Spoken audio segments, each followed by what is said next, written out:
የከበረ ሰላምታችን በመላው ዓለም ሆናችሁ ቃል ስፖርት ዩቲዩብ ቻናላችንን ለምትከታተሉ ውድ አድማጮቻችን ሁሉ ድረስ ብለናል። ከናንተ ሆኖ ቃል ስፖርት ዩቲዩብ ቻናል ለዚህ ሰዓት መርጠን ያሰናዳላችሁን ስፖርታዊ ጥንቅሮች በቅደም ተከተል ያጋራናችሁ ቆይታ የምናደርግ ይሆናል።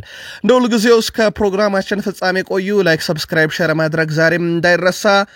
ቅዳሜ እሁዳችሁ እንዴት አለፈም? በሳምንቱ በርከት ያሉ ታላላቅ ክለቦች ጨዋታ ካረጉ በኋላ በርከት ያሉ የደረጃ ሰንጠረዥ ለውጥ ያስከተሉ ውጤቶች ነበሩ። እናንተ ቡድን እንዴት ያለ ሳምንት አሳለፈ? በሐሳብ መስጫ ሳጥናችን ላይ ሳምንታችሁ እንዴት እንደተጠናቀቀ አድርሱን። እኛ በመረጃ ሰዓታችን በርከት ያሉ ስፖርታዊ ጥንቅሮችን ለሰዓቱ መርጠን አሰናድተን ይዘንላችሁ መጥተናል። በስፔን ላሊጋም በርከት ያሉ መርሃ ግብሮችን ካየን በኋላ በርከት ያሉ ከዋክብቶችም ራሳቸውን በደንብ ያሳዩበት ነበር። የሃንሲ ፍሊክን ቡድን ግን በተለየ መንገድ ማንሳት ግድ ስለሚለን እናነሳዋለን።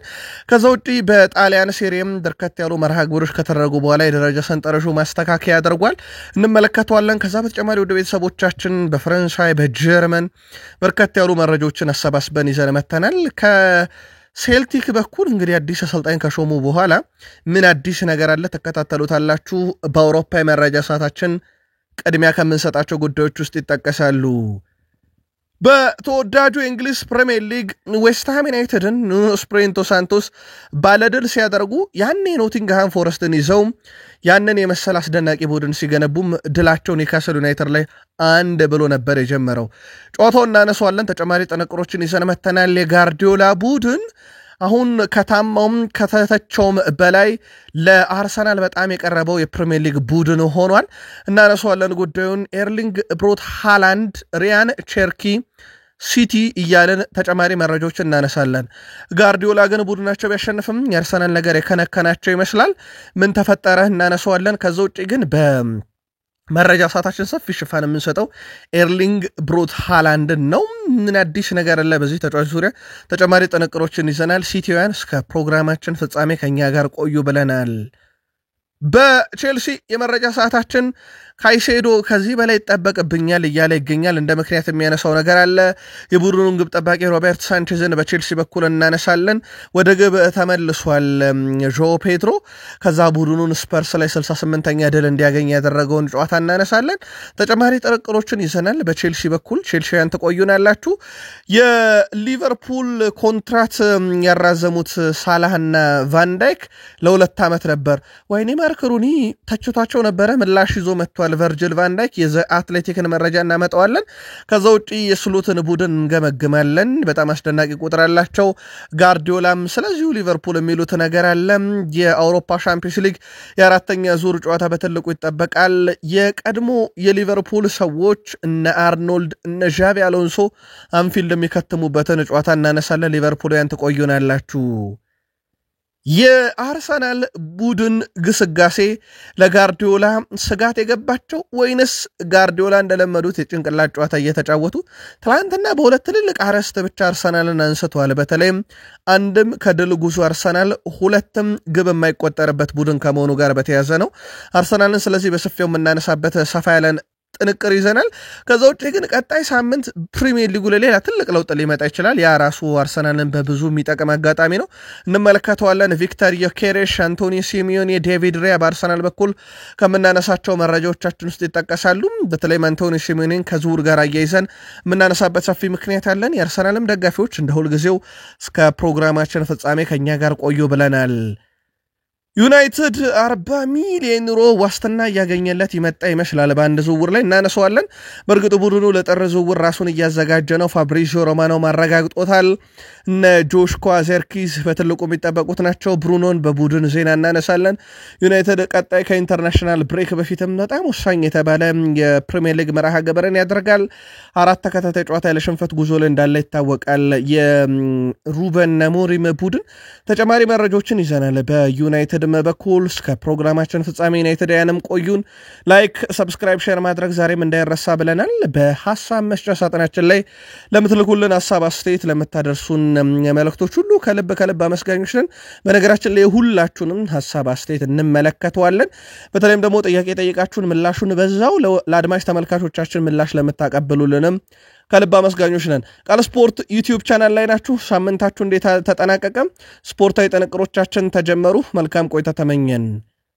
የኢትዮጵያ ፕሪሚየር ሊግን በተመለከተ የምሽት መረጃችን ላይ አራቱንም ጨዋታ ውጤት አድርሰናቸዋል። ዛሬ ቀጥሎ የሚካሄዱ ጨዋታዎች አሉ። በተለይም ዛሬ በኢትዮጵያ ፕሪሚየር ሊግ መቀለ ሰባ እንደርታ ከሐዋሳ ከተማና እንደዚሁም ደግሞ በአዲስ አበባ ይሄ ሐዋሳ ላይ ነው የሚደረገው በአዲስ አበባ ስቴዲየም ሀዲያ ሆሳዕና ከኢትዮጵያ መድን እንደዚሁም ቅዱስ ጊዮርጊስ ከሸገር ከተማ የሚያደርጓቸው ጨዋታዎች ይጠበቃሉ። እነኚህ ሶስት መርሃ ግብሮች ማለት ነው። የትላንትና ውጤቶችን ለማስታወስ ያክል ብቻ ሲዳማ ቡና ወላይታ ዲቻን 2-0 አሸነፈ። ኢትዮ ኤሌክትሪክ ኢትዮጵያ ቡናን 1-0 አሸነፈ። ፋሲል ከነማ ምድረገነት ሽረን 1-0 ሲያሸንፍ ነገሌ አርሲ ከባህር ዳር ከተማ 0-0 በሆናቸው ውጤት ነው የተጠናቀቀው። እንደሚታወቀው የኢትዮጵያ ፕሪሚየር ሊግ በሁለት ምድብ ተከፍሎ በሐዋሳ ዩኒቨርሲቲ ስቴዲየም እና በአዲስ አበባ ስቴዲየም እየተደረገ እንደሆነ ይታወቃል። ስለዚህ ዛሬ በሚደረጉ ጨዋታ መደገፏቸው ክለቦች መልካም ዕድል እንዲቀናቸው ተመኝተናል። በኢትዮጵያ ፕሪሚየር ሊግ በአውሮፓም ዙሪያ ዛሬ 4 መርሃ ግብሮች እንመለከታለን። በተወዳጁ የእንግሊዝ ፕሪሚየር ሊግ ምሽት 5 ሰዓት ሰንደርላንድ ስቴዲየም ኦፍ ላይት ላይ ኤቨርተንን ይገጥማል። በላሊጋ ሪያል ኦቪድ ከኦሳሱና ምሽት 5 ሰዓት፣ በሴሪ ምሽት 2 ሰዓት ከ30 ሳሱሎ ከጄኖዋና እንደዚሁ ምሽት 4 ሰዓት ከ45 ደቂቃ ላዚዮ ከካግላሪ ዛሬ ጨዋታቸውን የሚያከናውን ይሆናል። በርከት ያሉ መርሃ ግብሮች በስፔን ላሊጋ ተመለከትን። ዲፖርቲቮ አላቬስ ከኢስፓኞል ያደረጉት ጨዋታ ነበረ። ባለሜዳው ዲፖርቲቮ አላቬስ 2-1 በሆነ ውጤት ድል አድርጓል። ለዲፖርቲቮ አላቬስ ሱዋሬስ 5ኛው ደቂቃና ቦይ 40ኛው ደቂቃ ላይ ሁለቱን ግቦች አስቆጥረዋል። ለኢስፓኞል ከሽንፈት ያልታደገች ብቸኛ ግብ ሮቤርቶ ፈርናንዴዝ ነበር 56ኛው ደቂቃ ላይ ከረፍት በኋላ ያስቆጠረው፣ ግን ተጨማሪ ግብ ማግኘት አልቻሉም እና በጨዋታው ላይ ዲፖርቲቮ አላቬስ 2-1 በሆነ ውጤት ድል ማድረግ ችለዋል። ምሽት ከነበሩት የስፔን ላሊጋ ውጤቶች ሪያል ቤትስና አንቶኒ ድንቅ ምሽት ያሳለፉበት ነበረ። ሪያል ቤትስ ማሎርካን 3-0 በሆነ ውጤት ድል አድርጓል። በጨዋታውም ከዩናይትድ የገዙት አንቶኒ 10ኛው 34ኛው ደቂቃ 2 ግቦችን አስቆጠረ። 3ኛዋን ግብ ኤዛል ዡሊን ያስቆጠረው ግን አሲስት ያደረገለት ራሱ አንቶኒ ነበረ። በጨዋታው ለ2 ጎልና 1 አሲስት ነበረው ማለት ነው ብራዚላዊ አንቶኒ በጨዋታው ላይ 2 ጎል 1 አሲስት 1 ትልቅ የግብ ዕድል ፈጠረ። 42 ኳሶችን በስኬት አቀበለ። 3 ኢላማቸውን የጠበቀ ሙከራ 66 ኳስ ነካ። 4 የመሬት ላይ ግንኙነቶችን አሸንፏል። 6 ኳስ መልሶ ነጥቋል። በጨዋታው ላይ እንግዲህ በነበረውን ፐርፎርማንስ ወደ 9.3 ነው ሬቲንግ የተሰጠው። በጣም አስደናቂ የሚባለ ምሽትን ያሳልፈው። ከዩናይትድ ጋር እንግዲህ በአያክስ ቤት የነበረ ብቃቱን ይደግም ዘንድ ወደ 95 ሚሊዮን ዩሮ በላይ ወጥቶበት ኦልሞስት ለ100 ሚሊዮን ዩሮ ቀረበ ገንዘብ ወጥቶበት በዘመነ ኤሪክ ቴን ሃግ የመጣ ነበረ። ግን በዩናይትድ ቤት ከብቃት ጋር በተያዘ ሊጉን ከመላመድ ጋር በተያዘ ብዙ ትችት ካስተናገደ በኋላ ወደ ሪያል ቤትስ አንዴ በውሰት አንዴ በቋሚነት ካመራ በኋላ ዘንድሮ በጣም አስደናቂ ብቃቱን እያሳየ ነው። እንዴት አገኛችሁ ግን የአንቶኒን ምሽት መልካታችሁን አድርሱን። ትላንት ከነበሩ ከተመለከትናቸው ጨዋታዎች ውስጥ ሴልታ ቪጎ ሌቫንቴን ከሜዳ ውጪ 2-1 ያሸነፈበት ጨዋታ ይጠቀሳል። በጨዋታው ላይ በሴልታ በኩል ማንጉዝ 40ኛው ደቂቃ ላይ እንደዚሁም ደግሞ 90ኛው ደቂቃ ላይ ሮማን ያሸናፊነቱን ግቦች አስቆጥሯል። ሌቫንቴን ከሽንፈት ያልታደገች ብቸኛ ግብ አሪያርግ ነበረ 66ኛው ደቂቃ ላይ ማስቆጠር የቻለው። ጨዋታውም በእንግዳው ቡድን ሴልታ 2-1 አሸናፊነት ተጠናቋል። ትላንት ተጠባቂ ከነበሩ ጨዋታዎች ውስጥ የካታላኖ ክለብ ባርሴሎና ከኤልቼ ጋር ያደረገው ጨዋታ ነበረ። ባርሴሎና 3-1 በሆነ ውጤት ድል አድርጓል። በባርሴሎና በኩል 3ቱን የማሸነፊያ ግቦች ላሚን ያማል 9ኛው ደቂቃ ላይ፣ ፌራን ቶሬዝ 11ኛው ደቂቃ ላይ፣ ማርከስ ራሽፈርድ 61ኛው ደቂቃ ላይ አስቆጥሯል።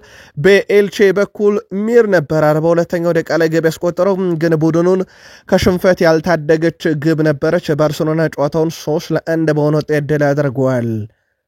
ማርከስ ራሽፈርድ 6 ግብ 5 አሲስት አለው። በመጨረሻዎቹ 14 የባርሴሎና ጨዋታ እንዳጠቃላይ 11 የግብ አስተዋጽኦ እንደማለት ነው።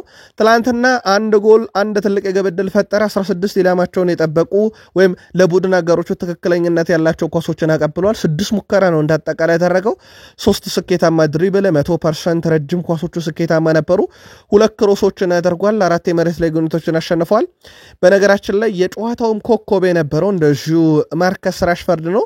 እንደሚታወቀው ከዩናይትድ በውሰት ነው ባርሴሎና ተጫዋች የሆነው በእርግጥ በአመቱ መጨረሻ ላይ ቋሚ ማድረግ መብት አላቸው። በባርሴሎና በኩል ወደ 40 ሚሊዮን ዩሮ አካባቢ ነው የመጨረሻ ውሉ ላይ የተቀመጠው። ትላንትና ድንቅ ነበረ። እንዳጠቃላይ ማርከስ ራሽፈርድ በተለይም ባርሴሎና ቤት የጉዳት ዝርዝሮች ሲበረክቱ በጣም ወሳኝ የተባለውን እድል ካገኘ በኋላ የቡድኑ ቁልፍ ሰው ሆኗል። ላሚን ያማል ብዙ የታማበት ሚዲያው ላይ ከፍ ዝቅ ከተባለበት ሳምንት በኋላ ወደ ግብ አስቆጣሪነት ተመልሷል። ትላንትና የመጀመሪያውን የጨዋታ ግብ ያስቆጠረ እሱ ነበረ። አንድ ጎል አስቆጠረም፣ ሁለት የግብ ዕድል ፈጠረ፣ 17 በቡድን አጋሮቹ የተገኙ ኳሶችን በትክክል አቀበለ፣ 4 ሙከራ አድርጓል፣ 2 ስኬታማ ድሪብል፣ 100% ረጅም ኳሶቹ ስኬታማ ነበሩ። 41 ኳስ እንዳጠቃላይ ነክቷል፣ 2 የመሬት ላይ ግንኙነቶችን አሸንፏል። በጨዋታው ላይ በአፈጻጸም ብቃት ደረጃ ላሚን ያማል ድንቅ የነበረበት ምሽት ነበረ ማለት ይቻላል። እንዳጠቃላይ የላሚን ያማልን የዘንድሮን የግብ አስተዋጽኦን ብናይ ውድ ቤተሰቦቻችን ወደ 12 የሚጠጉ የግብ አስተዋጽኦ አለው በ11 የዚህ ሲዝን ጨዋታዎች በሙሉ ማለት ነው። 12 የግብ አስተዋጽኦ አለው። መጥፎ የሚባል ቁጥር አይደለም፣ ግን ከሰሞኑ ከሚዲያ በተለይም ከሜዳ ውጭ ያለው ጫጫታ በጣም አስቸጋሪ እንደነበረ ይታወቃል። አሁን በሚዲያውም በሜዳ ላይም ጥሩ ነገር የሚሰማበት ሳምንት የመጣ ይመስላል። ፌርሚን ሎፔዝ 6 የግብ አስተዋጽኦ አለው። በመጨረሻዎቹ 3 ጨዋታ ኦሎምፒያኮስ ላይ ሃትሪክ ሰራ። ሪያል ማድሪድ ላይ ምንም እንኳን ቡድኑ ቢሸነፍም በዚህ ኤል ክላሲኮ ጨዋታ ግብ አስቆጥሮ ነበረ። ኤልቼ ላይ ትላንትና 2 በጣም አስደናቂ አሲስቶችን ያስመለከተን በጣም አስደናቂ ምሽት ነው በዚህ በኩል የተመለከትነው። ተጫዋቹ ይሄ ወደ ግብ አስቆጣሪነት መመለሱ የባርሴሎናን ሁለገብነት ያመጣ ነው። በተለይም እነ ሮቤርት ሌዋንዶስኪ ከተጠባባቂ ነበር ትላንትም የጀመሩት። ቀጣይ ደግሞ አርብ እሁድ ሴልታ ቪጎ ከባርሴሎና ይጫወታሉና ለስኳድ ዴብዛቸው በጣም አስደናቂ ነው።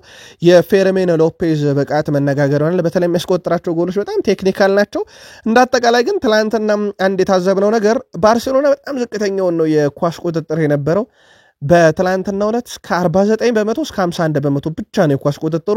በሃንስ ፍሊክ ስር ከኖቬምበር 2023 በኋላ ያየነው በጣም ዝቅተኛው የኳስ ቁጥጥር ነው ትላንትና የተመለከትነው።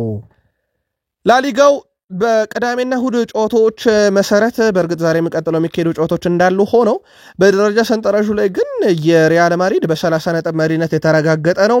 ባርሴሎና በ25 ነጥቦች በ5 ነጥብ ዝቅ ብሎ ሁለተኝነቱን አስጠብቋል። ቪላሪያል በ23 ነጥብ ሶስተኛ፣ አትሌቲኮ ማድሪድ በ22 ነጥብ አራተኛ፣ ሪያል ቤትስ በ19 ነጥብ አምስተኛ ነው። የኢሮፕ ሊግ ደረጃ ላይ ይገኛል እንደማለት ነው። የኮንፈረንስ ሊግ ደረጃ ላይ ኤስፓኞል ነው የሚገኘው በ18 ነጥብ ስድስተኛ ደረጃ ላይ ተቀምጧል። ሄታፌ፣ ዲፖርቲቮ አላቬዝ፣ ኤልቼ፣ ሪዮ ቫልካኖ፣ አትሌቲኮ ቢልባኦ እያለ ይቀጥላል የደረጃ ሰንጠረዡ። በሪያል ማድሪድ እና በባርሴሎና መካከል ያለው የነጥብ ልዩነት ግን ከ8 ወደ 5 ዝቅ ብሏል። ትላንትና ባርሴሎናዎች የነበረባቸውን መርሃ ግብር ኤልቼን 3-1 በሆነ ውጤት ድል ካደረጉ በኋላ በጣሊያን ሴሪኤ መርሃ ግብር ኤስ ሚላን ከሮማ ጋር በጣም ተጠባቂ ጨዋታ ነበረ። ጨዋታው በኤስ ሚላን 1-0 አሸናፊነት ተጠናቋል። ፓቭሎቪች 39ኛው ደቂቃ ላይ ኤስ ሚላን ብቸኛ ግብ አስቆጥሯል። በነገራችን ላይ ፓውሎ ዲባላ በሮማ በኩል 82ኛው ደቂቃ ላይ ፍጹም ቅጣት ምት አግኝቶ ነበረ፣ ግን ማይክ ሚኛን አድኖበት ኤስ ሚላን ድፍን 3 ነጥብ ከጨዋታው እንዲያገኝ ያስችሎታል። በጨዋታው ላይ እንግዲህ ፓውሎ ዲባላ ፍጹም ቅጣት ምት ማባከን ለሮማ ዋጋ አስከፍሏቸዋል። ኤስ ሚላንና ሮማ አሁን ነጥባቸውም ተስተካክሏል፣ 21 ደርሷል። ቀጣይ ፓርማ ከኤስ ሚላን ቀጣይ ቅዳሜ ጨዋታ ይደረጋል ከኢንተርናሽናል ብሬክ በፊት። እሁድ ዩዲኔዜ ከሮማ ጋር ቀጣይ ሳምንት ጨዋታቸው እንደዚሁ ከኢንተርናሽናል ብሬክ በፊት የሚያከናውኑ ይሆናል ማለት ነው። ለኤስ ሚላን ምሽቱ በጣም አስደናቂ ነበር። በተለይም ይሄ ከናፖሊ ጋር ያላቸውን የነጥብ ልዩነት ለማጥበብ ለኤስ ሚላን በጣም ወሳኝ ነበር። ከተከታታይ ነጥብ መጣልና ከድል አልባ ጉዞ በኋላ ወደ ድል የመጡበት ምሽት ነበር። ቦሎኛ ከፓርማ ያደረጉት ጨዋታ በቦሎኛ 3-1 አሸናፊነት ተጠናቋል። ግብ በማስቆጠር ረገድ ግን ፓርማ የዳኛውን ፊሽካ ብቻ ነበረ ሲጠብቁ የነበረው። አንድሪያን 1 ደቂቃ ሳይሞላ ነበረ ፓርማና 1-0 እንዲመሩ ያደረጋቸው። በኋላም ላይ ግን ቦሎኛ ካስቴሮ 17ኛውና 68ኛው ደቂቃ ላይ 2 ግቦችን ያስቆጠረ። ሚራንዳ 92ኛው ደቂቃ ላይ ቀሪ ግብ አክሎ 3-1 አሸነፉ። በጨዋታው ላይ ሳሳች በፓርማ በኩል 15ኛው ደቂቃ ላይ ወደ 2-0 መቀየር የሚችልበት አጋጣሚ ብረት መለሰበት። ከዛ ውጪ ደግሞ ኦርዳንዝ በ28ኛው ደቂቃ ቢጫ ካርድ አየ። በ35ኛው ደቂቃ ላይ በሁለተኛ ቢጫ ካርድ ከሜዳ ወጣና የቁጥር ብልጫውም ከ1-1 በኋላ ወደ 1 የቁጥር ብልጫ ቦሎኞች ወስደው ነበረ። በዛም በትክክል የቁጥር ብልጫውን ተጠቅመው በባለሜዳው ቡድን ፓርማ ላይ ተጨማሪ ግብ አስቆጥረው 3-1 በሆነ ውጤት ቦሎኞች አሸንፈዋል። በሊሴና በፊዮረንቲና መካከል የነበረው ጨዋታ ሊሴ 1-0 በሆነ ውጤት በፊዮረንቲና ላይ ድል ተቀናይቷል። የሊሴን ብቸኛ ግብ ባርሻኖ 23ኛው ደቂቃ ላይ ማስቆጠር የቻለው። ሌላ በርከት ያለ ግብ የተመለከትንበት ጨዋታ ቶሪኒዮን ከፔጂ ያገናኘ ጨዋታ ነበረ። በቶሪኒዮ በኩል ሲሚዮን 42ኛው ደቂቃ፣ አዳምስ 48ኛው ደቂቃ ላይ፣ በፔጂ በኩል ሜሪዮ 13ኛው ደቂቃ እና እንደዚሁም በፍጹም ቅጣት ምት 29ኛው ደቂቃ ላይ ግብ አስቆጥሩም ጨዋታው 2-2 በሆናቸው ውጤት ተጠናቋል። ኢንተርም ድል አድርጓል። በ93ኛ ደቂቃ ላይ በተቆጠረች ግብ በእርግጥ ራስ ላይ የተቆጠረች ግብ ናት። ትላንትና ኢንተር ሄላስ ቬሮና 2-1 በሆነ ውጤት ነው ድል ማድረግ የቻለው። ለኢንተር ሁለቱን የማሸነፊያ ግቦች ዜሌንስኪ 16ኛው ደቂቃ ላይ፣ ፌሩስ በራሱ መረብ ላይ የሄላስ ቬሮና ተጫዋች 93ኛው ደቂቃ ላይ አስቆጠረ። ሄላስ ቬሮናን በጨዋታው ላይ እንግዲህ አቻ የሆኑበት ግን ድል ያላደረጉበት ወይም ከሽንፈት ያልታደገች ግብ ጆቫኒ ነበር 40ኛው ደቂቃ ላይ ማስቆጠር የቻለው። በጣሊያን ሴሪኤ ኢንተር ድል ያደረገበት ምሽት ነበረ። በጣሊያን ሴሪኤ ወራጅ ቀጠና ውስጥ ያሉ 3 ክለቦችና 17ኛ ላይ ያለው ፔዥያ አንድም ጨዋታ አላሸነፉም። ውድ ቤተሰቦቻችን 10 ሳምንት ደርሷል የጣሊያን ሴሪኤ። ፔዥያ፣ ሄላስ ቬሮና፣ ፊዮረንቲና እና ጄኖዋ ድል አልባ ጉዞ ላይ ይገኛሉ። አቻ ውጤት ብቻ ነው ያላቸው። የሰበሰቡትም ከአቻ ውጤት የተገኘ ነጥብ ካልሆነ በስተቀር ቀሪ ጨዋታዎችን በሙሉ ሽንፈት አስተናግደዋል። በሴሪ አናት ላይ አሁን ናፖሊ ይገኛል። በ22 ነጥቦች ይመራዋል። ናፖሊ ከ10 ሳምንት በኋላ ሁለተኛ ደረጃ ላይ ኢንተር መጥቷል። 21 ነጥብና 12 ተጨማሪ ግብ ይዞ ሁለተኛ ነው። ሚላን በ21 ነጥብ 8 ግብ ይዞ ሶስተኛ፣ ሮማ በ21 ነጥብ 5 የግብ ክፍያ ይዞ አራተኛ ደረጃ ላይ ተቀምጧል። ዘንድሮ የጣሊያን ሴሪ ፉክክሩም ከፍ ብሏል። በተለይም በናፖሊ፣ በኢንተር፣ በሚላን እና በሮማ መካከል ዩቬንቱስም ቀስ በቀስ እየመጣ ይመስላል። በዚህ ሳምንት ድል ማድረጉ ይታወቃል። በጀርመን ቡንደስሊጋም 2 መርሃ ግብሮች ነበሩ ዕለተ እሁድ የነበሩ። በወልቭስበርግ እና በሆፈንሄም መካከል የነበረው ጨዋታ ለተመልካች ፍጹም አዝናኝ ነበረ። ጨዋታው እንግዳው ቡድን ሆፈንሄም 3-2 አሸንፏል። የሆፈንሄምን 3 የማሸነፊያ ግቦች ቡርገር 31ኛውና 62ኛው ደቂቃ ላይ፣ ፕሮሞሌ 50ኛው ደቂቃ ላይ አስቆጥሯል 3ቱን ግቦች። ለወልቭስበርግ ከሽንፈት ያልታደጉ 2 ግቦችን አሞሪያ 14ኛውና 56ኛው ደቂቃ ላይ አስቆጠረ። ግን ቡድኑን ከሽንፈት አልታደገም። እንግዳው ቡድን ሆፈንሄም ወልቭስበርግን 3-2 አሸንፏል። ሌላኛው መርሃ ግብር ኮሎኝ ሃምቡርግን 4-1 ያሸነፈበት ጨዋታ ነበር። በምሽት መረጃችን አንስተነው ነበር። አርች 25ኛው ደቂቃ ላይ፣ ካይንዝ 48ኛው ደቂቃ ላይ፣ ኤልማል 94ኛው እና ካመንስኪ 99ኛው ደቂቃ ላይ ያስቆጠረበት። ለሃምቡርግ ከሽንፈት ያልታደገችውን ግብ ዲዮፕ 61ኛው ደቂቃ ላይ ያስቆጠረበትና በሃምቡርግ በኩል ፔሩያ ኒውም ቪዬራ 79ኛው እና 83ኛው ደቂቃ ላይ በሁለተኛ ቢጫ ካርድ ከሜዳ የወጡበት ምሽት ነበረ። ደረጃ ሰንጠረዡን ሽንፈት የሚባል ነገር የማያውቀው አይደለም። በቡንደስሊጋ በአውሮፓ ባየር ሙኒክ ከ9 ጨዋታ በኋላ 7 ነጥቦችን ይዞ አንደኛ፣ ረቤ ሌፕዚግ ከ9 ጨዋታ በኋላ 2 ነጥብ ይዞ ሁለተኛ፣ ቦሩሲያ ዶርትመንድ በ20 ነጥብ ሶስተኛ፣ ስቱትጋርት በ18 ነጥብ አራተኛ ደረጃ ላይ ተቀምጧል። ባየር ሌቨርኩሰን በ17 ነጥብ አምስተኛ፣ ሆፈንሄም በ16 ነጥብ 6ኛ ደረጃ ላይ ተቀምጧል። ወራጅ ቀጠና ውስጥ ሜንዝ በ5 ነጥብ፣ ሃይደንሄም በ5 ነጥብ አሉ።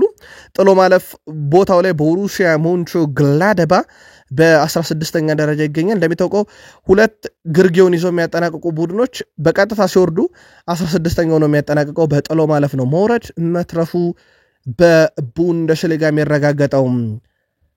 ትላንት የፍራንስ ሊጋ በርከት ያሉ መርሃ ግብሮችን ስናይ 2 ጨዋታ በ0-0 አቻ ውጤት ነው የተጠናቀቁት። አንደኛው ብሪስቶን ከኦሎምፒክ ሊዮን ያገናኘ ጨዋታ ነው። ይህ ጨዋታ በግብ ጠባቂዎች የበላይነት የተጠናቀቀ ነበር ማለት ይቻላል። ያለምንም ግብ 0-0 አቻ ውጤት ተጠናቀቀ። ቱሉስ ከሊሃቨርም ያደረጉት ጨዋታ ምንም ግብ አላየንበትም። 0-0 በሆነ አቻ ውጤት ነው ይሄኛው ጨዋታ የተጠናቀቀው። ግብ የተመለከትንባቸውን ጨዋታዎች ካየን በፍራንስ ሊጋ ሜትስ ከሳምንት ድንቅ ብቃቱን እያሳየ ነው። ተከታታይ ድል ላይ ይገኛሉ። ሜትስ ናንተስን 2-0 በሆነ ውጤት ድል አደረገ። አቡ ሸቪል 82ኛው ደቂቃ ላይ እንደዚሁም ዲያሎ 89ኛው ደቂቃ ላይ ሁለቱን የሜንዝ ግቦች ከመረብ አሳርፈው ሜንዝ ትላንትና 2-0 በሆነ ውጤት ድል ያደረገበት ነበረ። ሌላኛው የፍራንስ ሊጋ መርሃ ግብር ሊል ከአንገርስ ያደረጉት ጨዋታ ነበረ። ፍሌክስ ኮሪያ 45ኛው ደቂቃ ተጠናቆ በጭማሪ ደቂቃ 47ኛው ደቂቃ ላይ ከረፍት በፊት ባስቆጠራት ግብ 1-0 በሆነ ውጤት ሊል ጨዋታውን መርታት ችሏል። 3 ግቦችን ያየነበት ጨዋታ ሌንስ ሎሪየንትን 3-0 ያሸነፈበት ጨዋታ ነበረ። ሌንስ ትላንትና 3 ንጹህ ግብ ይዞ ወጥቷል። ኤድዋርዶ 6ኛው ደቂቃ ላይ፣ ሳይድ 77ኛው፣ ባይዶ 89ኛው ደቂቃ ላይ ሶስቱን የሌንስ የማሸነፊያ ግቦች ከመረብ በማሳረፍ ችለዋል። ሌላ በርከት ያለ ግብ የተመለከትንበት ሬንስ ስትራስቡርግን 4-0 ያሸነፈበት ሊዮፖል ሃትሪክ የሰራበት ነበረ። 9ኛው 48ኛውና 60ኛው ደቂቃ ላይ ሜት 35ኛው ደቂቃ ላይ ቀሪዋን አራተኛ ግብ በሬንስ በኩል አስቆጥሯል። ስትራስቡርግ ከሽንፈት ያልታደገች ግን በጨዋታው ላይ ብቸኛ ግብ ናኒስ ነበረ 77ኛው ደቂቃ ላይ ማስቆጠር የቻለው። በርከት ያለ ግብ ካየነባቸው የፍራንስ ሊጋ እሁድ ከነበሩ ጨዋታዎች ውስጥ በግንባር ቀደምትነት የሚጠቀሰው ነው። ፓሪሰን ጀርሜን በድል ጎዳና ላይ ቢገኝም በፍራንስ ሊጋ ከቫራታስኬሊያን ግን እስካሁን አንድ ጎል እንኳን በፍራንስ ሊጋ የለውም። በ9 ጨዋታ ምንም ግብ የለውም፣ ግን 2 አሲስቶችን አበርክቷል። የፓሪሰን ጀርሜን ተጫዋቾች በዚህ ዓመት በግብ አስተዋጽኦና ደረጃ ላይና የከፍተኛ ግብ አስቆጣሪ ላይ ብዙ ስማቸው የለም። ለአብነት ያክል የፍራንስ ሊጋ ከፍተኛ ግብ አስቆጣሪ ፓንቼሊ ነው። የስትራስቡርጉ ተጫዋች 9 ግቦች አሉት። ሁለተኛ ላይ የምናገኘው ኢስቲባን ሊዮፖል ነው። ይሄኛው ተጫዋች 8 አለው። የማርሴዮ ሜሰን ግሪንውድ ደግሞ 7 ግቦች አሉት። ከፍተኛ ግብ አስቆጣሪነትን ከአናት የሚመሩት። በፍራንስ ሊጋ ደረጃ ሰንጠረዡን ግን ፓሪሰን ጀርሜን ነው የሚመራው በ24 ነጥቦች አንደኛ ነው። ኦሎምፒክ ማርሴይ በ22 ይከተላል። ሌንስ በግብ ክፍያ አንሶ በተመሳሳይ 22 ነጥቦች ሶስተኛ፣ ሊል በ20 ነጥብ አራተኛ፣ ሞናኮ በ20 ነጥብ በግብ ክፍያ ተበልጦ አምስተኛ፣ ኦሎምፒክ ሊዮንም በተመሳሳይ በ20 ነጥብ በግብ ክፍያ ብቻ ተበልጦ 6ኛ ደረጃ ላይ ተቀምጧል። የፍራንስ ሊግ 11ኛ ሳምንት መርሃ ግብር በኋላ ከ1 እስከ 6ኛ ደረጃ ያለው ደረጃ ሰንጠረዥ ይህንን ይመስላል። ሲጠበቅ የነበረ አንድ ጨዋታ ነበረ ትናንትና በሴልቲክና በሬንጀርስ መካከል የስኮቲሽ ሊግ ካፕ። ትናንትና ታዲያ የድል አድራጊነቱ የሴልቲክ ነበረ። ውድ ቤተሰቦቻችን ከጭማሪ ደቂቃ ላይ ነው በተለይም ካሉም ማክጎርግና እንደዚሁም ካሉም ኦስማን ያስቆጠሯቸው 2 ግቦች ትናንትና ሴልቲክ ድል እንዲያደርግ ያደረገው በስኮቲሽ ሊግ ካፕ። በሴልቲክ በኩል የውጤት ቀውስ ውስጥ የሚገኝ ቡድን እንደነበረ ይታወቃል። ከአሰልጣኝ ስንብት ጀምሮ ሰሞኑን ሰምተንበት ነበር። ትላንትና ግን በጭማሪ ደቂቃ በተገኙ 2 ግቦች ሬንጀርስን 3-1 በሆነ ውጤት ድል ማድረግ ችሏል። ውድ ቤተሰቦቻችን ቃል ስፖርት ዩቲዩብ ቻናላችን ላይ ትገኛላችሁ። ከእናንተ ከሆነው ቃል ስፖርት ዩቲዩብ ቻናል ከሀገር ቤት እስከ ባህር ማዶ የተመራረጡ ስፖርታዊ ጥንቅሮችን እያጋራናችሁ እንገኛለን። ከተወዳጁ የእንግሊዝ ፕሪሚየር ሊግ ወዳገኘናቸው ተጨማሪ የዕለቱ ጥንቅሮቻችን እንሻገር። ሳምንታችሁ ግን በፕሪሚየር ሊጉ እንዴት ተጠናቀቀ? አጋሩን። ቃል ስፖርት ላይ ናችሁ። በድጋሚ መልካም ቆይታ ተመኘን። ትላንትና በፕሪሚየር ሊግ ካየናቸው ጨዋታዎች ውስጥ ዌስትሃም ኒካስልን 3-1 ያሸነፈበት ጨዋታ ይጠቀሳል። በኒካስል በኩል መርፌ 4ኛው ደቂቃ ላይ መሪ ቢያደርጋቸውም ሉካስ ፓኩዌታ 35ኛው ደቂቃ ላይ፣ የኒካስሉ ቦትማን 45ኛው ደቂቃ ተጠናቋል። ቢትሮ በጨመሩት 5ኛ ደቂቃ ላይ ራሱ መረብ ላይ ሹሼክ 97ኛው ደቂቃ ላይ ቀሪ ግቦችን አክለው ዌስትሃም 3-1 በሆነ ውጤት ድል አድርጓል። ለየት የሚያደርገው ነገር እዚህ ጨዋታ ላይ ኑኖ ስፕሪንቶ ሳንቶስ ዌስትሃምን ይዘው ድል ሲያደርጉ በኖቲንግሃም ፎረስት ታሪክ በሰሩበት ዌስትሃምን በአውሮፓ መድረክ ዘንድሮ እንዲሳተፍ ባደረጉበት የአሰልጣኝነት ዘመነ ቆይታቸው የመጀመሪያ ድላቸውን ያገኙት ያኔ ኒካስል ላይ ነበረ። አሁንም የመጀመሪያ ድላቸው በዌስትሃም ዩናይትድ አሰልጣኝነታቸው ኒካስል ዩናይትድ ላይ ሆኗል ማለት ነው። ልሞስት ከ2 ዓመት በኋላ እንደማለት ነው። በጨዋታው ላይ በዌስትሃም ዩናይትድ በኩል የቡድኑ ተጫዋች ፍሬድ ቦትስ የጨዋታው ኮከብ ተብሎ እንደዚሁ መመረጥ የቻለበት ነበረ። እንዳጠቃላይ በዌስትሃም ዩናይትድ በኩል ከ248 ቀን በኋላ ሜዳቸው ላይ የተገኘ ድል ሲሆን ኒካስል ዩናይትድ ከሜዳቸው ውጪ ድል ማድረግ ከተሳናቸው 8 ጨዋታ ተቆጥረዋል። ሃላንድ፣ ሲቲ፣ ጋርዲዮላ፣ አርሰናል ትከሻ ስር መተንፈስ ጀምረዋል። ትላንትና ማንቸስተር ሲቲ ኢታር ላይ በርንማውዝን 3-1 በሆነ ውጤት ድል አድርጓል። ኤርሊንግ ብሮት ሃላንድ 17ኛውና 32ኛው ደቂቃ ላይ ሁለት ግብ፣ ኦሪየል 60ኛው ደቂቃ ላይ ተጨማሪ ግብ አከለው 3-1 ሲያሸንፉ ለበርንማውዝ ከሽንፈት ያልታደገች ብቸኛ ግብ አዳምስ ነበረ በጨዋታው ላይ ማስቆጠር እየቻለው። የማንቸስተር ሲቲው የማሸነፊያ ግቦች አስቆጣሪው ሃላንድ በውድድር ዘመኑ 13ኛ የፕሪሚየር ሊግ ግቡ ነው። እንመለስበታለን ይህንን ቁጥር ትንሽ ለየት ያለ ስለሆነ። ሲቲ በፕሪሚየር ሊጉ 19 ነጥቦችን ሰብስቧል። አሁን ሁለተኛ ነው። በእርግጥ ዛሬ ሰንደርላንድ ድል የሚያደርግ ከሆነ ወደ ሁለተኝነት ይመለሳል። በርንማውዝ በ18 ነጥብ አራተኛ ነው። ቀጣይ ሳምንት ከኢንተርናሽናል ብሬክ በፊት እሁድ ኢታር ላይ ማንቸስተር ሲቲ ከሊቨርፑል እንደዚሁም አስቶን ቪላ ከበርንማውዝ የሚያደርጓቸው ጨዋታዎች በፕሪሚየር ሊጉ ተጠባቂ ናቸው። የበርንማውዝ ጎል ባለመሻሩ ተበሳጭቻለሁ ብለዋል ፔፕ ጋርዲዮላ። የማንቸስተር ሲቲው አሰልጣኝ ፔፕ ጋርዲዮላ በዳኛ ውሳኔ መበሳጨታቸውን ከጨዋታው በኋላ ተናግረዋል። የበርንማውዝ ጎል ባለመሻሩ በጣም ተበሳጭቻለሁ ያሉት ጋርዲዮላ ለዳናሮማ ለምን ጥፋት እንዳልተባለ ማመን አልቻልኩም ብለዋል። በእርግጥ ዳናሮማ በዚህ ግብ መቆጠር ምክንያት ከዳኛው ጋር በገባው ሰጣ ገባ ምክንያት ራሱ ቢጫ ካርድ እንዳየ ይታወቃል። አክሎም አንዳንድ ውሳኔዎች ለመረዳት ይከብዳሉ፣ ጎሉ ለምን እንዳልተሻረ እኔ ያልገባኝም ብሏል። ምናልባት ጨዋታውን የተከታተላችሁ እናንተ መልከታ አጋሩን።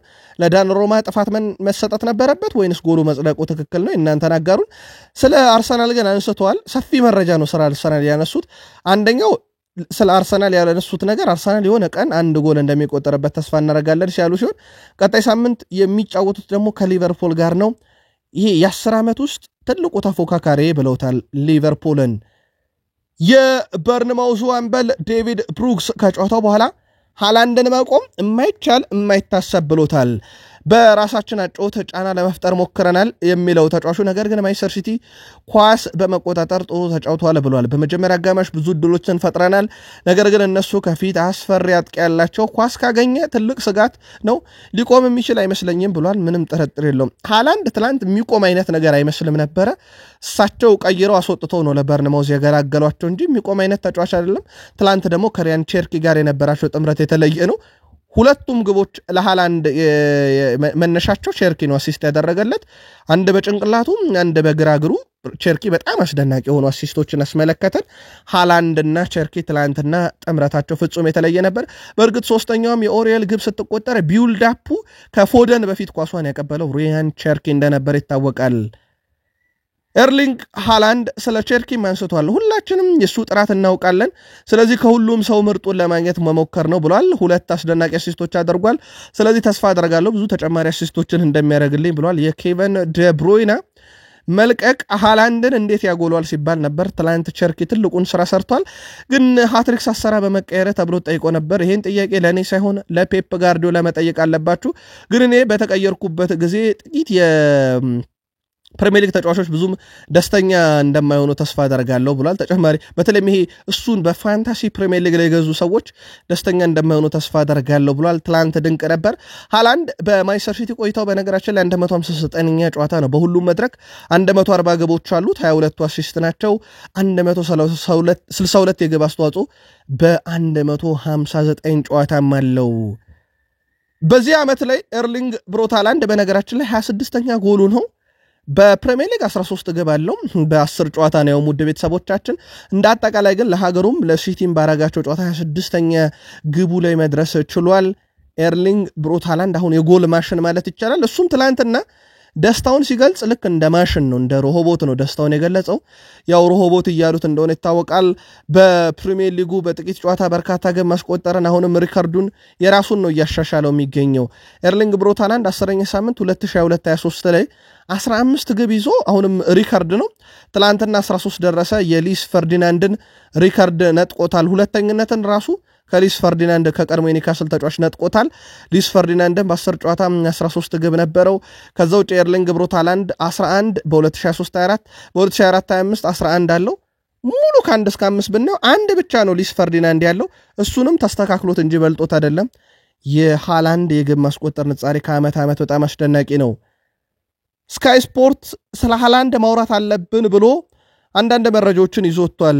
ለአብነት ያክል የዘንድሮ የሲቲ 65 በመቶ ግብ የተገኘው በሃላንድ ነው ብሏል። ማንቸስተር ሲቲ ባለፉት 8 ጨዋታ 8 ግብ አስቆጣሪ ውስጥ ኒኮ ኦሪየል ብቻ ነው የሚካተተው ከሃላንድ ውጪ። ኤርሊንግ ብሮት ሃላንድ በ10 ጨዋታ 13 ግብ አለው። ኤርሊንግ ብሮት ሃላንድ 26 ግብ አለው። ገና ኖቬምበር ወር ላይ ነን ይላል የስካይ ስፖርት ዘገባ።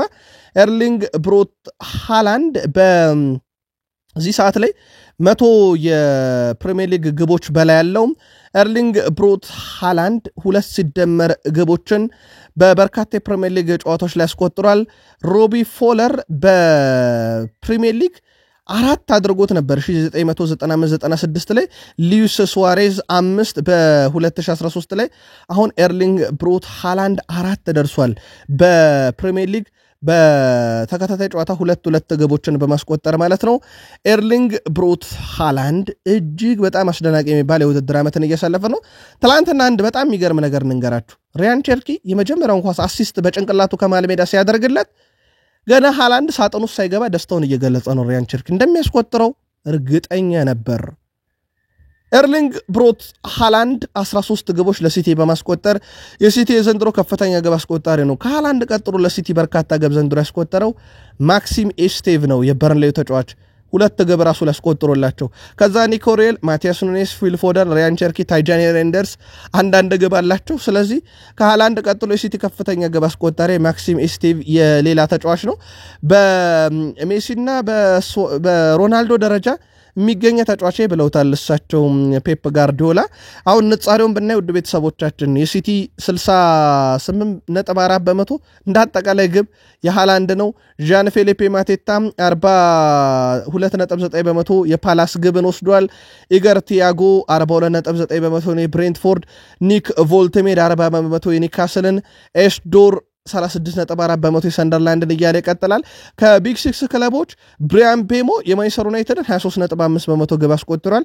ቪክተር ዮኬሬሽ የአርሰናልን 22.2%፣ ሳላይ ሊቨርፑልን 22.2% ወስዷል። ከቶትናም 2 ተጫዋቾች ናቸው 17.6% ነው የወሰዱት። እንዳጠቃላይ ግን የሃላንድ በጣም የተጋነነ ቁጥር ነው ያለው። ከሃላንድ እንውጣና ሲቲና በርነሞዝን እንመልከት። ሲቲ 3-1 አሸነፈ። 2.21 የግብ ማስቆጠር ነጻሪ ነበር። እንደውም ተጨማሪ 1 ግብ አገኙ ሲቲዎች።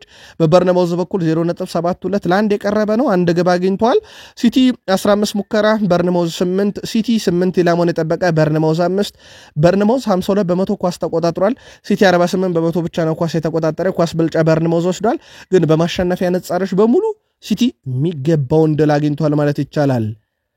የማንቸስተር ሲቲ የመጨረሻዎቹ 12 ጨዋታ በሁሉም ውድድር 9 ድል ናቸው። 2 አቻ 1 ሽንፈት፣ 25 ጎል አስቆጠሩ፣ 7 ጎል ተቆጠረባቸው። የአንዲ ኤራውላው ቡድን በርነሞዝም በፕሪሚየር ሊጉ ለ7 ተከታታይ ጨዋታ ሳይሸነፍ ተጉዞ ነበር፣ ግን በሲቲ ተጠናቆበታል። ስለዚህ ረጅሙ ያለመሸነፍ ጉዞ ወደ አርሰናል ብቻ ቀንቷል ማለት ነው። በርነሞዝም ከስር እያለ ነበር። ትላንት ሲቲ ያስቆሞታል። የ2025-26 የእንግሊዝ ፕሪሚየር ሊግ 10ኛ ሳምንት መርሃ ግብሮች ዛሬ 1 ጨዋታ ይካሄዳል።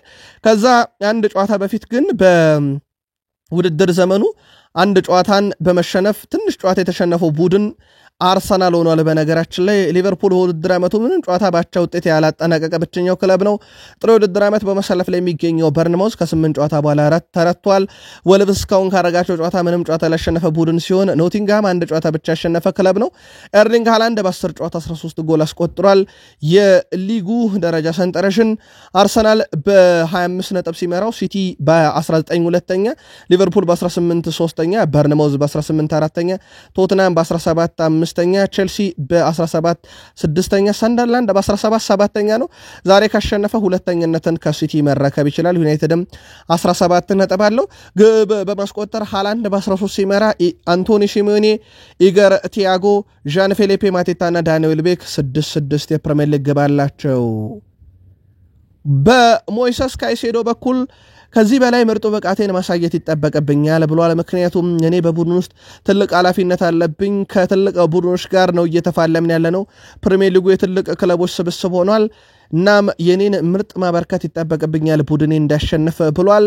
በጨዋታ ኮከብ ተብሎ እንደተመረጠ ይታወቃል። የቶትናም ጨዋታ ላይ ይሄ የኔ ኮከብነት ወይም ይሄ ሽልማት የቡድን ነው ብሏል እና የቤተሰቦቼ ነው። ምክንያቱም ቤተሰቦቼ፣ የቡድን አጋሮቼ እርዳታ ያስፈልገኝ ነበር ብሏል። የሰሞኑ መነጋገሪያ አጀንዳ ሞይሰስ ካይሴዶ እንደሆነ ይታወቃል። ሮበርት ሳንቼዝ በራስ መተማመን ከፍ እያለ መጥቷል ብሏል። አሁን ከጨዋታ ምርጥ ብቃቴን እያሳየው ይገኛለሁኝ በቡድን ውስጥ ቁጥር 1 መሆኔን አውቃለሁኝ ብሏል እናም ቁጥር 1ነቴን አስጠብቃለሁ ትልቅ ቡድን ውስጥ ነው እየተጫወትኩ ያለሁት ሁሌም ጫና እንዳለብኝ አውቃለሁኝ ብሏል በመከላከል ሂደት ላይ የቶትናሙን ቡድኑን አድንቋል እሱ ምንም ጥያቄ የለውም ድንቅ ነበረ የቼልሲ መከላከል ብቃት እሱንም ካደጋ ጠብቆታል ማለት ይቻላል እናም እንደዚህ አይነት ነገሮችን ማስቀጠል ይጠበቅብናል ስህተቶች ይኖራሉ ግን ስህተቶቻችንን እያረመን መሄድ ይጠበቅብናል ብሏል በጨዋታው ላይ የቼልሲ ምርጥ ቡድን ያየነበትም ብሏል የቶትናሙን ጨዋታ በዚሁ መቀጠል ፈልጋለሁ የቼልሲ ቁጥር 1ነቴን አስጠብቃለሁ ብሏል የቼልሲ ደጋፊዎች የሮበርት ሳንቼዝን ቁጥር 1ነት አምናችሁበታል ወይ መልካታችሁን አድርሱን በቼልሲ በኩል በነገራችን ላይ 1500 ድሎች አሏቸው ቼልሲ በታሪካቸው በቡድን ደረጃ ቶትናም 68 ጊዜ ረተውታል ትልቁ ድላቸው ነው ከዛው እጪ ካስታወሳችሁ ትላንትና በነበረን የመረጃ ሰዓታችን ላይ ሮሚዮ ላቪያ የልምምድ ማዕከላችን ብሎት ነበር የቶትናም ሆትስፐርስን ስቴዲየም ጣፋጭ ሜዳ ብሎታል ማሎ ጉስቶ ደግሞ ትላንትና ከትላንት በስቲያ ከነበረው ድል በኋላ ምንም ጥያቄ የለውም ቼልሲ በላይነት ወስዶበታል ባለፉት 8 ጨዋታ 7 ድል አለው እዚህ ሜዳ ላይ ብቻ እና የኛ ምርጡ ሜዳ ብሎታል ወይም ጣፋጭ ድል ለማስመዝገብ ምርጡ አጋጣሚ ብሎታል ቼልሲ በኩል ቶትናም ላይ ያላቸው የበላይነት ሲቀጥል በፕሪሚየር ሊጉም ቢያንስ ለመሪዎቹ በጣም እንዲቀርቡ ያደረገና ከሰሞኑ ይሄ ወጥነት ያልሆነ ብቃታቸው እንዲመለሱ ያደረገ ነበር እነማሎ ጉስቶ ደግሞ በብዙ አማራጭ ለቼልሲ ግልጋሎት እንደሚሰጡ የተመለከተበት ሳምንት ነበር ቼልሲያን ሳምንታችሁን እንዴት አገኛችሁት የቼልሲ የወጥነት ብቃት እንዲመለስ ምን ታዘባችሁ ከቶትናም ጨዋታ ላይ መልካታችሁን አድርሱን ዋይኒ ሩኒ በሳላህና ቨርጂል ቫን ዳይክ መሪነታቸው ላይ ትችት እንዳቀረበ ይታወቃል ሁለቱም ኮንትራት ቢያራዝሙም አሁን ግን ኃላፊነት መውሰድ የማይችሉ ቡድን የማይመሩ ብሏቸው ነበር ባለፈው ዓመት የተናገረውን አልሰማውትም እውነት ለመናገር ያለው ነገር ምንም ውስጤን አልጎዳኝም ብሏል ቨርጂል ቫን ዳይክ ሩኒ ሌጀንድ የሆነ ሰው ነው የብዙዎች አሪያ ነው ስለሱ አውንታዊ ነገር ብቻ ነው ማለት የምፈልገው ነገር ግን ያቀረበው የምኞት ትችት ብሎታል የግል ሐሳቤን የገለጽኩት ሌሎች ተጫዋቾች መተቸት በጣም ቀላል ነው እኛ እርስ በርሳችን ተባብረን ከዚህ በቡድኑ ካለበት ችግር ለመውጣት እየሞከርን እንደሆነ ይታየኛል ብሏል እኔ እስከማውቀው ድረስ የቻልነውን ያህል ለቡድኑ ሁላችንም ጥረት እያደረግን ነው ባለፈው የውድድር ዓመት ጥሩ የውድድር ዓመት አሳልፈናል ሆኖም ግን ምንም ነገር አልሰማውም ይሄ የመጣብን ትችት ዘንድሮ በቡድን ውስጥ እኛ ላይ ጫናም ለመፍጠር አድርጌ ወስደዋለሁ ብሏል የእግር ኳስ ተንታኞች ስራቸውን መስራት አለባቸው እንዳልኩት ዋይኒ ማርክ ሩኒ የራሱን ትችት የመናገር መብት አለው ያ መብቱ ነው ደግሞም ያ እንደዛ ስላለ እኔን ወይም የቡድን ሀገሮችን ሊሰማ ይገባም ብሏል በቡድን ውስጥ እንግዲህ የሊቨርፑል አይካኒክ ተጫዋች መሆናቸው አይቀርም ወይም ሌጀንድ መሆናቸው አይቀርም ሳላና ቫን ዳይክ ግን እንዳምነው አይነት ቁጥር የላቸውም ቨርጂል ቫን ዳይክ ግን ትችቱ በሌጀንድ የቀረበ ስለሆነ ምላሽ ከመስጠት ተቆጥቤያለሁ ብሏል ወይም ትችት ከመተቸት ዋይኒ ሩኒን ተቆጥቤያለሁ ሌጀንድ ስለሆነ ብሏል አርኔ ስሎት በሊቨርፑል ታሪክ በትንሽ ጨዋታ 100 የፕሪሚየር ሊግ ነጥቦችን ያስመዘገበ ሌላኛው አሰልጣኝ ሆኗል ከቀድሞ አሰልጣኝና ሌጀንድ ሰር ኬኒ ዳግሊሽ ጋርም ሪካርዶን መጋራት ችሏል 48 ጨዋታ 31 ድል 9 አቻ 8 ሽንፈት 102 ነጥቦች ላይ ደርሷል የስሎት ቡድን ሰሞኑን ኃይለኛ ትችት ላይ ነበር እንደሚታወቀው እንደውም ብዙዎቹ ስሎት ምን ይችላል ስሎት በፍጹም ለሊቨርፑል አይሆንም ያምና የክሎፕ ቡድን ነው ሻምፒዮን የሆነው እናም ስሎት ለሊቨርፑል ታክቲክ የሚሆን ነገር የለውም ብዙ ተብሏል አሁን ወደ ድል መጥቷል ምናልባት የሲቲ ጨዋታ ደግሞ ሌላ ግምገማ የሚያስፈልገው ሳምንት ሊሆን ይችላል ጋርዲዮላም ከሀገራት ጨዋታ በፊት የመጨረሻ ጨዋታ ባለፈው 10 ዓመት ካጋጠመን ትልቁ ተቀናቃኞችን ጋር ነው ማለታቸው ይታወቃል ሳላ በፕሪሚየር ሊጉ እንግዲህ የሰሞኑ ሪካርዱ አነጋጋሪ ነበር በነገራችን ላይ ሳላ ከዚህ በኋላ 1 ጎል 1 አሲስት እያስመዘገበ በሄደው ቁጥር ሪካርዶችን እየሰባበረ ነው የሚሄደው ከሰሞኑ እንግዲህ 107 የአንፊልድ ግቦችን በመያዝ ለሄነሪ 7 ግቦች ብቻ ቀርቶታል ሃይበሪ ላይ ለተቆጠሩት ግቦች በሳምንቱ አጋማሽ ደግሞ የአውሮፓ ሻምፒዮንስ ሊግ ጨዋታ አለባቸው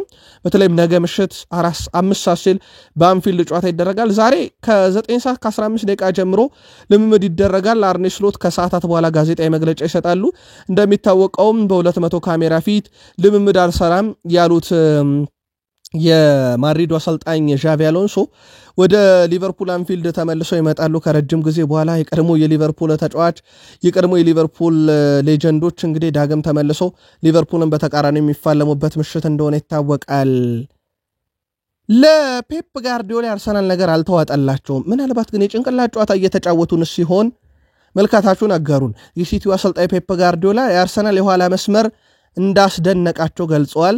የአርሰናል ተከላካይ ክፍል ሌላ ታሪክ ውስጥ ነው ያሉት ፔፕ ጋርዲዮላ በ15 ጨዋታ 3 ጎል ብቻ ነው የተቆጠረበት የሚለውን መስማት ያስደንቃል ብለዋል። ከአርሰናል ጋር ለዋንጫ ለመፎካከር መጀመሪያ አንድ ጎል እንኳን ሊገባባቸው ይገባል እያሉ ነው። ስለዚህ ቡድኑ ከአርሰናል ጋር ይፎካከራል ሲባል መጀመሪያ አርሰናል አንድ ጎል ይገባበት፣ ግን እርግጠኛ ነኝ አንድ ጎል ይገባ እንደው እሳቸው ሆፕፉሊ አርሰናል ካን ኮንሲድ ኤ ጎል ዋን ዴይ ብለው ነው እሳቸው እንደውም ትላንት የገለጹት እና ከለታት አንድ ቀን አርሰናል ጎል ይቆጠርበታል እርግጠኛ ነኝ ብለዋል። ግን የማጋሌሽና የሳሊባንም ጥምረት አድንቀዋል። ምናልባት ግን የጭንቅላት ጨዋታ እየተጫወቱ እንዳንል ደግሞ ቁጥሩ እውነትም አለ አርሰናል ቤት። አርሰናልን ግን ምልከታችሁን አጋሩን በሐሳብ መስጫ ሳጥናችን ላይ 9 ተከታታይ ድል ላይ ደርሷል። አርሰናል እንደሚታወቀው ከካራቦ ካፕ ጀምሮ እስከ አውሮፓ ሻምፒዮንስ ሊግ የዘለቀ ድል አላቸው። በዛ ላይ ደግሞ የአርሰናል ግብ እየተቆጠረበት እንዳልሆነ ይታወቃል። ነዚህ 9 ጨዋታም ላይ ግብ ያስቆጠረበት ቡድን የለም። አሁን አርሰናል በሲቲ በኩል ይሄ ሲጠበቅ የነበረው ፉክክር ዛሬ ምናልባትም የሰንደርላንድ ጨዋታ ውጤት እስክናቅ ድረስ ምሽት 5 ሰዓት ላይ አርሰናል አንደኛ ነው በ25 ነጥብ፣ ሲቲ በ19 ሁለተኛም፣ ሊቨርፑል በ18 ሶስተኛ ነውና ይሄ ለዋንጫ የታጩት ቡድኖች ከ1 እስከ 3 ተደርድረዋል። የሰንደርላንድ ነገር እንዳለ ሆኖ ማለት ነው። አሁን ቀጣይ ሳምንት ይሄንን የተፎካካሪነት ደረጃ ወደ ተወሰነ መንገድ የሚቀይር ጨዋታ አለ። የማይክል አርቴታ ቡድን ሰንደርላንድን ሄዶ ይገጥማል። በሰንደርላንድ በኩል ወይ ሁለተኛ ሆኖ ወይ አሁን 7ኛ ሆኖ ነው የሚገናኙት፣ ወይ አንድ ደረጃም ሊያሻሽል ይችላል። የተወሰነ ነገር አርሰናልና ሰንደርላንድ መካከል የነጥብ ልዩነት የተወሰነ ልዩነት ሊፈጥር ይችላል። ቀጣይ ሲቲና ሊቨርፑል ነው እርስ በርስ የሚፋለሙት። ይሄ ደግሞ ለአርሰናል ሌላ በጣም ምርጥ አጋጣሚ ነው። የቀድሞ የዩናይትድ ተጫዋች ቪክተር ዮኬሬሽ አሁንም ገና ነው ብሏል። ክስተት የሆነ ዓመት እንደሚያሳልፍ እርግጠኛ ነኝ ብሏል። ቪክተር ዮኬሬሽ የፕሪሚየር ሊግ አይነት ተጫዋች ነው አውቃለሁ። ዮኬሬሽ ከሌላ ሊግ እንደመጣም ሚለው ሉዊስ ናኒ ገና ነው ጊዜ ስጡት ብሏል። ማንም ተጫዋች ከሌላ ሊግ ወደ ፕሪሚየር ሊጉ ሲመጣ ሊጉን ለመላመድ ይቸገራል። ይህ ሁላችንም ያጋጠመን ነገር ነው። አሁን ከቡድን አጋሮቹ ጋር በደንብ እየተዋሃደ ነው። ሊጉን በሚገባ መላመድ ችሏል። እሱ ዮኬሬሽ በየሳምንቱ ለአርሰናል ጎል ማስቆጠር የሚችል ቁመና ላይ እንደሚገኝ እርግጠኛ ነኝ ብሏል። ጎል ባያስቆጥር እንኳን ጎል ያመቻቻል፣ አሊያም ለቡድን አጋሮቹ ሰፊ ስፔስን ይፈጥራል። እሱ ሜዳ ላይ ሙሉ 90 ደቂቃ እየሮጠ የሚጫወት ተጫዋች ስለሆነ ወርክ ሬቱን ከፍ ያለ ነው። አርሰናል ከሱ በብዙ ተጠቃሚ ነው ብሎ አወድሷል። በእርግጥ የማይክል አርቴታ እምነት በሳምንት ግብ ማስቆጠር አለበት፣ ግን ያም ካልሆነ ለቡድኑ የሚሰጠው ሌላ የተለየ ግልጋሎት አለ፣ እሱንም መመዘን ይኖርብናል ማለታቸው ይታወቃል። የአርሰናል የጥር ዝውውር መስኮት እንግዲህ ካሁኑ በሰፊው ሽፋን እየተሰጠው ይገኛል። የአርሰናሉ ስፖርቲንግ ዳይሬክተር አንድሪያ ቤርታ በጥር ወደ ቡድኑ እንዲመጡ ሊያደርጓቸው ይችላሉ ተብለው በዝርዝር ውስጥ ካሉ ተጫዋቾች አንቶኒዮ ሲሜዮኔ ይጠቀሳል። ግን ደግሞ ይህን ዝውውር ለመፈጸም በጣም አስቸጋሪ የሚያደርጉት ነገሮች አንደኛው የማርቲኔሊና የትሮሳርድ ወቅታዊ ብቃት የሚጠየቁት ከ100 ሚሊዮን ፓውንድ በላይ ዝውውር ሂሳብ ግን ዝውውሩ ላይ ትልቅ እንቅፋት ሊፈጥር ይችላልና ከጥር ይልቅ ሞር ወደ ክረምት የሚያመራ ዝውውር ይሆናል ይላል የኢኤስፒኤን ዘገባ። ግን አንድሪያ ቤርታ በዝርዝራቸው ውስጥ ይዘውታል አንቶኒዮ ሲሜዮኔን። ከዛ በዘለላ ዳቪድ ሪያ ስለ አርሰናል ምክትል አሰልጣኝ ጋብሪኤል ኤንዜ ተናግሯል።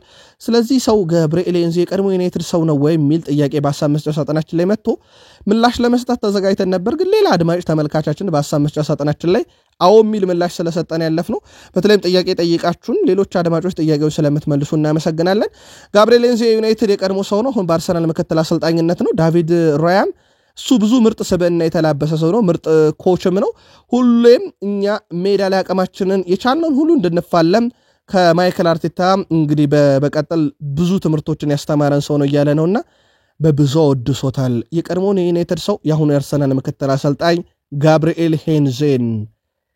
ማርከስ ራሽፈርድ 11 ጨዋታ ላይ ለባርሴሎና 6 ጎል 5 አሲስት አለው።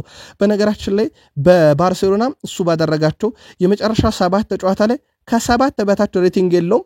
9.1 ትልቁ ሬቲንጉ ነው። 7.4 ደግሞ ዝቅተኛው ሬቲንጉ ነው።